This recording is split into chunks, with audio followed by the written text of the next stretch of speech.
সুপ্রিয় দর্শক, আসসালামু আলাইকুম। Welcome back to my channel. আশা করি দূর দূরান্তের সব ভাই বোনেরা অনেক ভালো আছেন।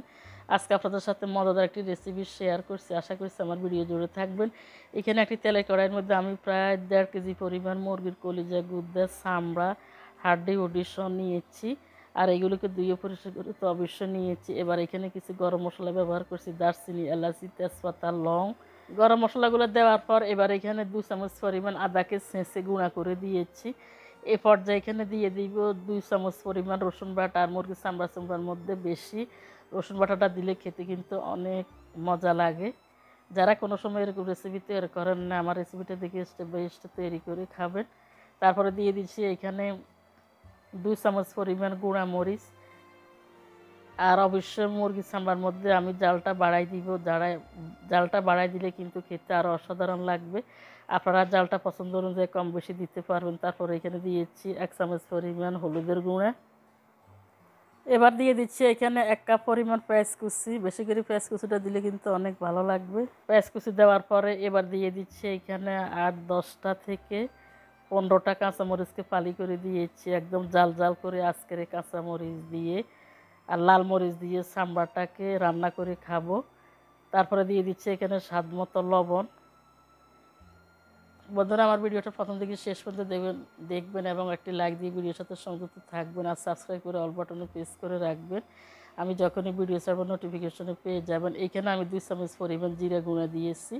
এবার এখানে 1 চামচ পরিমাণ ধনিয়া গুঁড়া দিয়েছি। তারপরে দিয়ে দিব কুচন দিয়ে নাড়াচাড়া। এবারে খুন্তি দিয়ে সুন্দর করে উল্টে পাল্টে মিশিয়ে নিব। পরে আমি আরও গোপনীয় মশলা এখানে অ্যাড করব। কতক্ষণ নেড়ে ছেড়ে নেওয়ার পরে এবার এখানে আমি 2-3 চামচ পরিমাণ তেল ছেড়ে দিয়েছি। যেহেতু চামড়া থেকে অনেক তেল বের হবে, সেহেতু চামড়ার মধ্যে বেশি একটা তেল দেওয়া যায় না। আমি এখানে ব্রয়লার মুরগির চামড়া নিয়েছি, সবগুলো মিশে নিয়েছি। আপনারা যেই কোনো মুরগির চামড়া দিয়ে এরকম রান্না করতে পারবেন। আর মুরগির চামড়ার মধ্যে বেশি একটা তেল দিবেন না, চামড়াতে কিন্তু প্রচুর পরিমাণে তেল থাকে, অনেকগুলো তেল বের হয়ে যায়। এবার এখানে আমি দিয়ে দিচ্ছি সয়া সস দিয়ে দিলে কিন্তু কালারটা চেঞ্জ হয়ে যাবে। এখানে আমি 2 চামচ পরিমাণ সয়া সস ব্যবহার করছি। চুলার উপর এইগুলো বসিয়ে রান্না করতে করতে দেখতে পাচ্ছেন একদম বলক এসে গেছে। এবার আমি উল্টে পাল্টে এগুলোকে রান্না করে নিব। মাংসের গায়ে থেকে যে পানিটা বের হয়েছে আমি আর কোনো পানি দিব না, যদিও লাগে পরে সামান্য একটু পানি ব্যবহার করব, যেহেতু এখানে হাড্ডি আছে।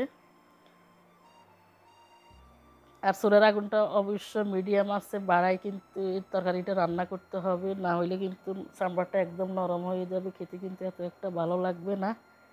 এবার ডাকটা দিয়ে কতক্ষণ রান্না করে নিয়েছি আর দেখতে পাচ্ছেন কালারটাও চেঞ্জ হয়ে গেছে। এদিকে সুন্দর একটা কালার চলে আসছে, যেমন তেল আর সয়া সসের কালারটা কত ভালো লাগতেছে, তাই না? আজকে আমি আমার এই মুরগির চামড়াটার নাম দিয়েছি সয়া সস দিয়ে মুরগির চামড়া ভুনা। যারা কোনো সময় এরকম রান্না করে খান না, অবশ্যই আমার রেসিপিটা দেখে স্টেপ বাই স্টেপ রান্না করে নেবেন।